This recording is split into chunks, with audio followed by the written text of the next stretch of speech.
aad baan ugu faraxsanahay isbedelka dalka Soomaaliya ku yimid dawlad cusub oo shacabku aad iyo aad u taageersan yahay ka dhalatay aad baan ugu faraxsanahay waana soo dhaweynay haddana soo dhaweynayna soo dhaweyntu waxay noqonaysaa in hirka shacabka maadaama dawladdan ay shacab badan ay taageereen inta xiisaha shacabka ka kacayo kadibna idinkuna hawlihiina bilaabaysaan miswaa soo dhaweyn oo aad rabtaan ilaa meesha ugu dambaysa dawladda aad taageertaan sida aad ogtahay shacab walba ee Soomaaliya ka mid ah maamul baa u dhisan oo maamuladii hoos yimaadaan markii maamuladii soo dhaweeyaan un baana shacabkii soo dhaweynaya marka annaka shacabkeena iyo maamulkeenu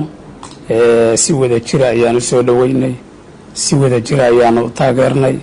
waxaan rajaynaynaa in dawladda federaalka ay oo tagtay wixii hagardaama iyo dhibaato ay gobolada dhexe ku hayday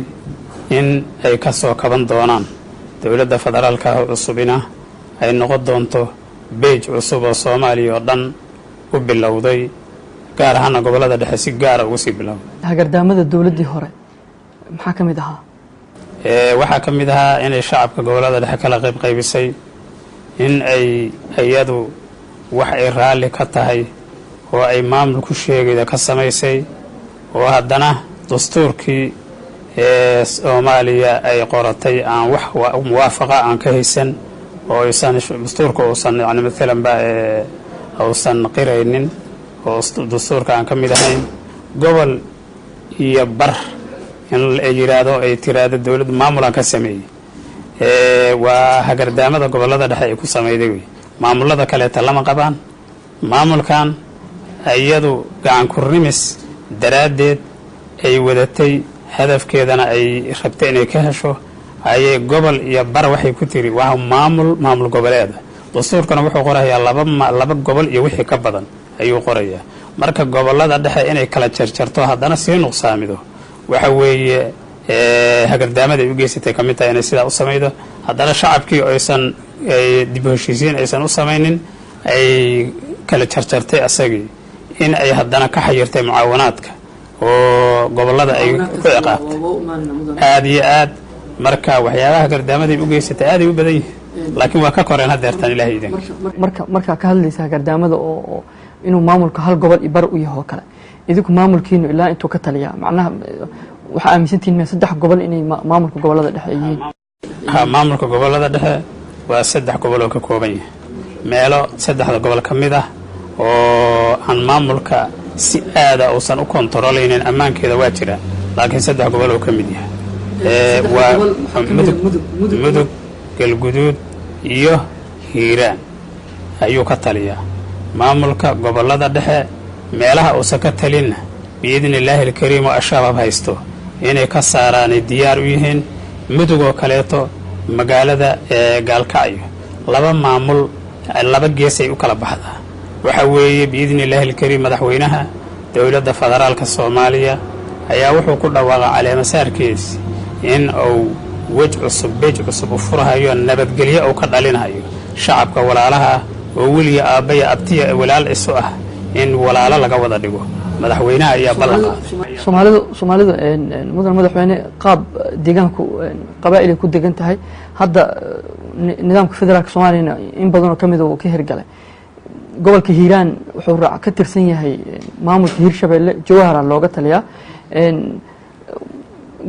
mudugna inteeda kale ilaa hadda galmudug nafteeda ma maamusho oo Puntland looga taliyaa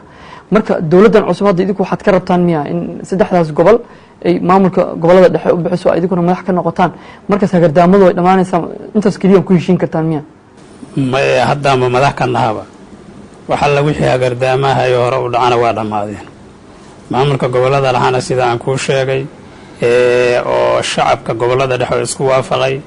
inta aan ku sheego ka kooban yahay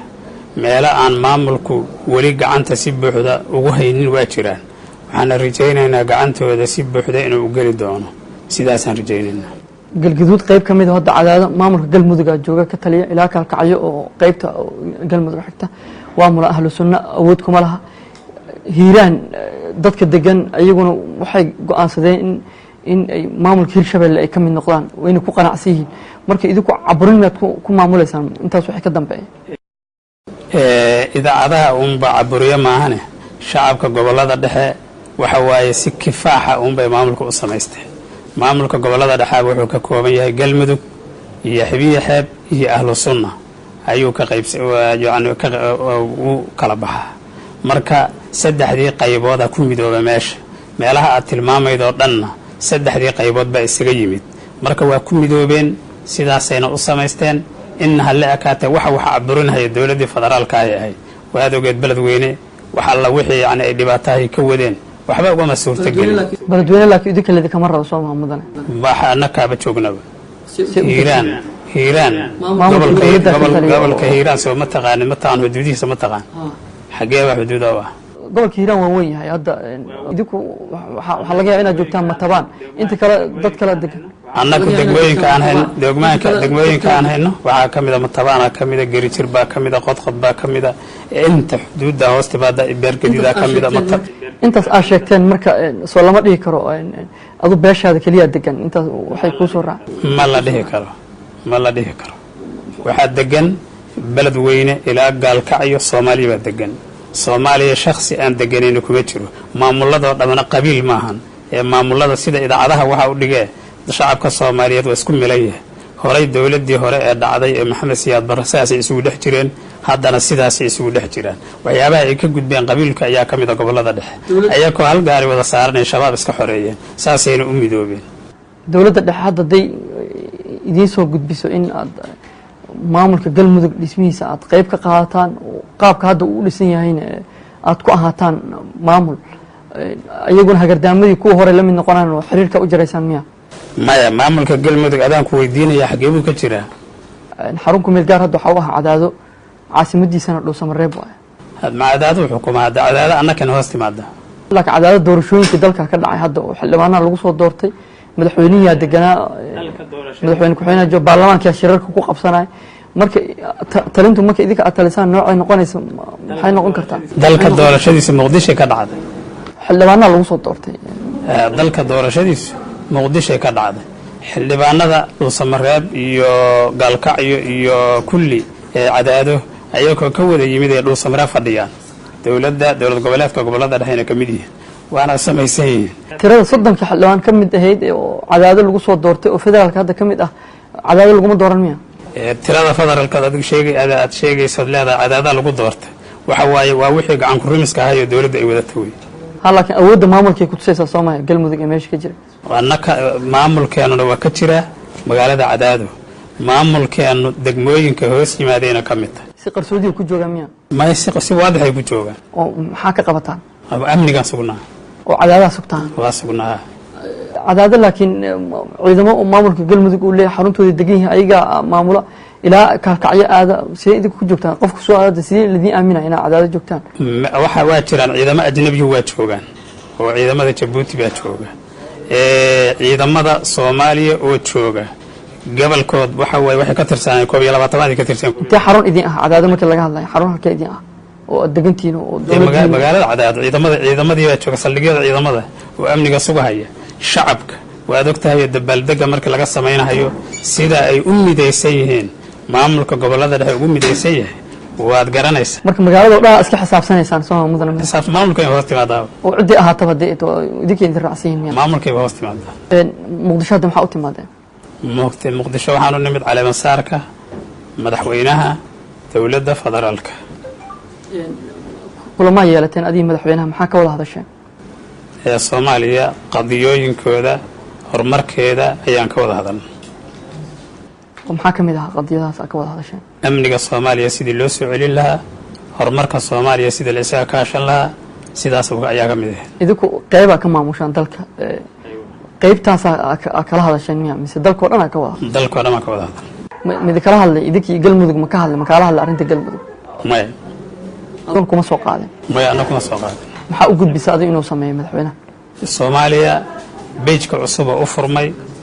waqtigii dawladda federaalka hadda joogta ay dhalatay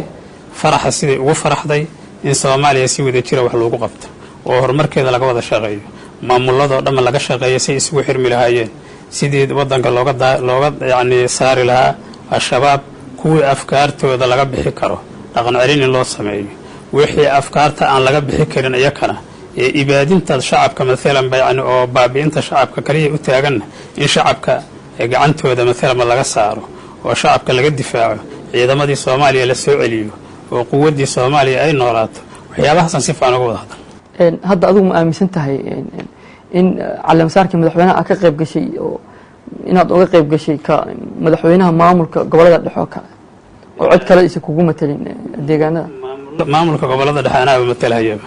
madaxweyne ku-xigeenka jooga galmudug asana ka qayb gale hadda wax kaleeto madaxweynaha joogaba madaxweyneyaalka gobolada maamul goboleedyadu waa joogan laakiin gobolada dhexe madaxweynuhu anuu ah anaamnay madaxweyne ku-xigeenkana maadaama madaxweynuhu uu xanuunsanaa kuwa aad sameeyeen adinku hadii jiro kulli ma garanay anugu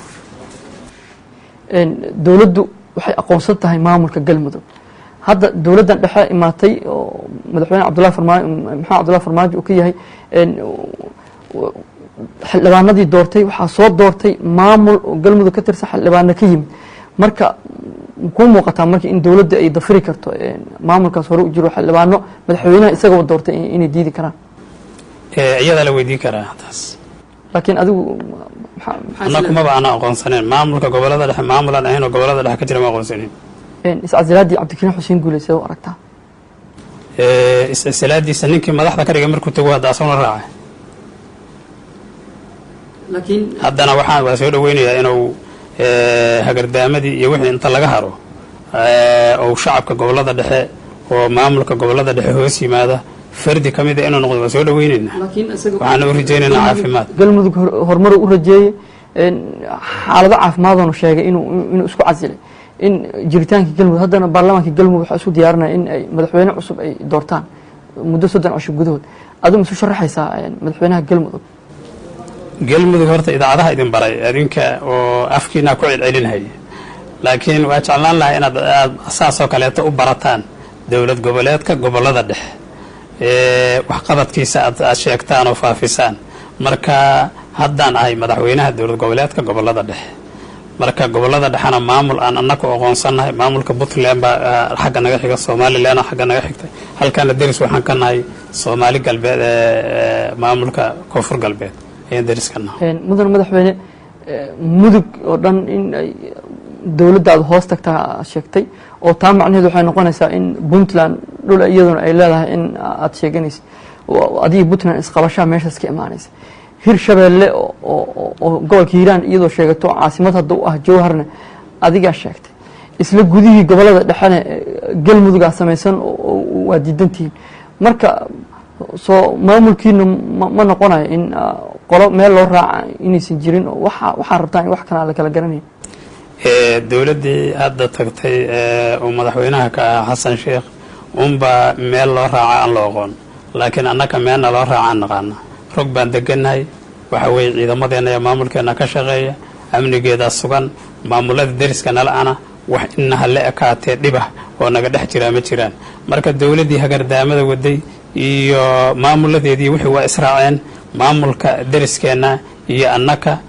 wada shaqayn wanaagsan naga dhaxayda isjacayl naga dhaxeeya shacabkuna way soo dhaweeyaa amniga iska kaashana marka dawladdii hagardaamada waa tagtay dadkeediina waa la tagtay waxaan rajaynayaa bej cusub inuu bilowdo hadda mar aad dhahday in mudug adiga ama maamushid sidee marka maamulka Puntland deris wanaag u wadaanaysa hadda galmudug oo jirtaba ay kalkacay ka wada taliilayeen maamulkeenu wuxuu ka kooban yahay ku yiri saddexdaas gobol oo ka kooban yahay meelaha uusan maamulku gacanta si dhaba ugu hayn oo uusan amnigeeda iyo kontroolin waa jira ma ku yiri ee kuma ana dhahin meel hebla si buuxda aan hayna meesha hal meel ku ada aan bacbirta ma ahane meelaha aan sida buuxda gacanta ugu laakiin ka maamul ahaan inaad meelahaas aad u talisaan idinka federaalka Soomaaliya ku matashaan deegaanada saddexdaas gobol aan rabtaan saddexda gobol baa anaka ku matalina soo dhibaatooyinkan ma jiraan marka dhibaatooyin waa xalin dawladda federaalka aan la rabaa inay nala xaliso oo nagu garab siido waa xalinaynaa biidnillahi alkariim waxa la wixii hagardaamadii ay ka tageen dawladdii hore tana haddii aaladna islaahinayso annaguna awal baanba u taagnayn hadda marka muddadii aad maamuleyseen maxaa horumar oo la taaban karaa aad ka qabateen midka ay ku naaloonayaan gobolada dhexe deertaan oo amni iyo horumar xagga tacliimta xagga amniga xagga caafimaadka xagga horumarka ijtimaaciga waxyaabahaasoo dhan aad baa maamulku wax uga qabtay. waxaana rajaynaynaa dowladdii dadka islaamka dadka yani shacabka soomaaliyeed ay soo dhoweeyeen maadaama ay dhalatay, annakuna aan soo dhoweyno, shacabkeenuna uu soo dhoweeyey. horumar baan rajaynaynaa hadda kadib in ay shacabka gobollada dhexe gaaraan oo ku tilaabsadaan. taasaan rajaynaynaa. nidaamkan marka federaalka dadka dalka ka hirgalay halkee kaga jirtaan hadda idinka waqtigan hadda la joogo? waxaan kaga jirnaa gobollada dhexe. laakiin ladima aqoonsana oo inaad maamul federaal ka tirsan aad tihiin. haddaan nala aqoonsanin maba nimaadneenba. waxaa ladinku marti qaaday in aad tihiin kooxda ahlu sunna gobolladaas ka taliya awood leh, saas darteed keliya ladinku casuumay. oo laakiin sharciyaddii maamul goboleedyada ay leeyihiin oo kale ma lihiin. dalkuna nidaamkan hadda lasoo maray doorashada ku timid madala ka soo qayb qaadatay, madashana dadaa ku matalaya. marka wixii waxaasoo dhan lasoo sameynaya hadda meel cidla lagama bilaabi karo, lamana diidi karo. idinkuna taas hadda raalli kama tihiin. marka soo ifafaalaha oo isku dhaca dowladda cusub hadda soo idima muuqo. waa midda wariyaalka u muuqata sida adigoo kaleeto. sida saxda ah oo aan uga soo qayb galnay caleemasaarka madaxweynaha waa inaan nahay maamulka gobollada dhexe inaan nahay, aniguna aan madaxweynahoodii ahay, martiqaadkana madaxweynuhu inoogu fidiyey. marka sida wanaagsan oo madaxweynuhu arrinta u hagahayana annaguna waa ku gacan siinaynaa. wixii fadqalallahu wariyaalku ay abuuraan ayakaa maalan yani ay ku noqonaysaa maahane. shacabka soomaaliyeed ee gobollada dhexe degani dowladda federaalka aad bay ula shaqaynayaan, waana soo dhoweeyeen. hagardaamadii iyo dhibkii dowladdii federaalkaeedoo tagtay ay ku haydana maanta waxaan rajaynaynaa inay ka raaxaysteen. ayadii baa tagtay shacabkii gobollada dhexe iyo maamulkoodiina waa joogaan. wax dhibaho inaha leekata hadda hayana ma jiraan. isbeddelkan cusub ee hadda dhacay madaxweyne maxamed cabdullahi farmaajo hadduu idiin soo jeediyo dowladdiisu inaad maadaama madaxweynihii uu iscasilay hadda madaxweyne cusub la dooranayo, soomaaliduna ay qabaa'il yihiin oo dadka deegaankuna xildhibaanadu kulli ay qayb ka soo wada xusheen, in aad tartankaas aad gashaan, saamigii ahlu sunna u qalmayna laga siiyo deegaanka, tartankaasna ay galaan, intaasna aad ku qanacdaan haddii dowladda idiin soo jeediso, maxaa ku jawaabaysaan? madaxweynaha iscasilay adaaba sheegaya. anigu horta ma ogi madaxweyne iscasilay, adaan hadda kaa baranaya. marka meeshii uu iska casilay madaxweynuhu adaa dadka u faahfaahinaya. madaxweynuhu wuxuu iska casilay maamulka galmudug, xarunku meel gaar u ah Cadaado, dadkuna ay wada ogyihiin. dowladda dhexena sistamka madaxweynaha hadda uu ku yimidna qayb ka soo qaatay. haddii marka uu idiin soo jeediyey madaxweynaha maxaa ugu jawaabaysaan waxay ahaataba? madaxweynaha dalka soomaaliya federaalka maamul goboleedyadu asagay hoos yimaadaan, dowladda federaalka ay hoos yimaadaan, wada shaqaynaana ka dhaxayda.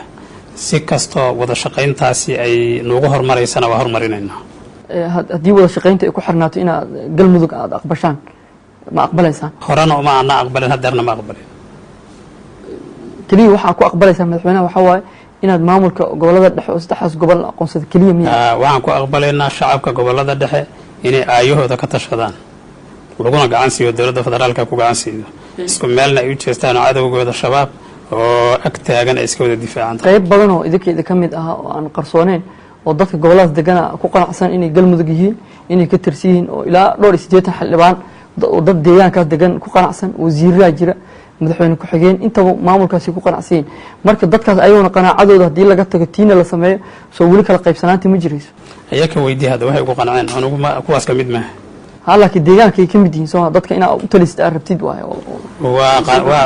ayaguna ra'yigaasay qabaan in ay maamulkaas yihiin. waa qancinaynaa. intee la isugu imaan karaa isleedahay marka? waxaa la isugu imaan karaa maamulkooda inay gees ka raacaan, waana qancinaynaa. ayaguna waxay aaminsan yihiin in maamulkooda gees ka raacdaan. marka intaan baa la kala taagnaana. sida aad aaminsan tahay way adigu. maya nin shiiqaa tahay oo wax bartay dalka u naxaaya, deegaano oo soomaalidu haddii aaminsan tahay haddii ay degto dhibka uu yaraanayo xalna la heli karo. marka suuragal ma tahay marka inaad tanaasulshid oo maamulkaas dhisan dhinac ka raac si adoo u turaaya dadka deegaanada degan? maamul dhisanoo adigu aad dhista hadduu jiro hadde kaliga shacabka soomaaliya shacabka gobollada dhexe maaha. shacabka gobollada dhexe waa tashadeen. galmudug iyo ximiye xeeb iyo ahlu sunna iyagoo ka koobanee dowladda gobollada dhexe dhisteen, waana u taagantaho ma ka dumin. wax maamulaho gobollada dhexe ka dhacay ama madaxweyne u iska casilan ma ogin annaku. shacabka gobollada dhexe horumarkooda iyo wadajirkooda iyo walaaltinimadooda waa midda aan u taagannahay. waxaana rajaynaynaa hadda kabacdi isku meel inay yacni uga duulaan shabaab. wixii fadqalalada ku wadana dowladdii federaalka ahayd oo hadda tagtay inay raacaan rajaynayna. dowladdii tagtay dowlad oo Soomaaliya ka talinaysa ahay haddii madmadow uu jirayna dee waxaa muuqatay in ay dowladda ay la tacaamulayeen idinku marka in xiriirkii aad dowladda hore u jarteen iyo aadaama u jeedisaan marka laga soo tago suuragal ma tahay marka inaad garwaaqsan kartaan in wax un si meesha nidaam uga dhasho maamul oo dadku ku wada qanacsan yihiin in maamulkaas galmudug iyo ahlu sunno isku biiray awood leh meesha ay ka dhismo waaba isku biiraan hore isku biiraanba maamulka galmudug iyo ahlu sunna iyo xabiya ceeb waaba isku biiraanba dowlad goboleedka gobolada dhaxana ka soo baxay marka taas waa midaad hadda ka hor fidinayseen idaacadaha ka sheegaydeen waxaa aragti tiraahdaa in kunta kaduuban fa kunta kuuran haddaad beenlow tahay xusiislow ahaabaday si warkaaga warkii hore aysan isu beenin marka idinkaaba hore u faafi jiray galmudug iyo ahlu sunno iyo xabiya ceeb inay isku biireen dowlad goboleedka gobolada dhaxana ma santahay annaga xogta waxa aragnaa inta badan sheegnaa beentuna sanno ma ahlu sunno dhexdeeda waxaa la yiri qaybsanaana jirto oo wadajirka markii laga soo tago in la kala aragti duwan yahay oo suuragal ay tahay in dadka qaar xafiisyo madaxweyne xilal ka rabaan dowladda dhexe marka taas cabsi ma ka qabtaan maya dowladda dhexe maamulka gobolada dhexe si buuxda ayuu ula shaqaynayaa biidni illaahi alkariim ahlu sunna wal jamaaca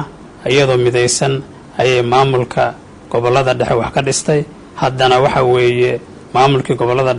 dhexe ka jira waxaan rajaynaynaa dowladda federaalka ahayna si buuxda inay maamulkaas ula shaqaydo ayaan rajaynaynaa horumarna gobolada dhexe laga gaaro. sufa ka war magaca sufa maamulka sufa in idinkugu yaaqo waa haddaanba kaa maqlaaba maxaa la yidhaha sufo dadka deegaanada oo degan magacaasi u yaqaanaan magaca ma jira miya maba maqlin baa dakor adiga awadiyahan ka maqlay aada u mahadsantahay marka laga hadla gargaarka aad gaarsiisaan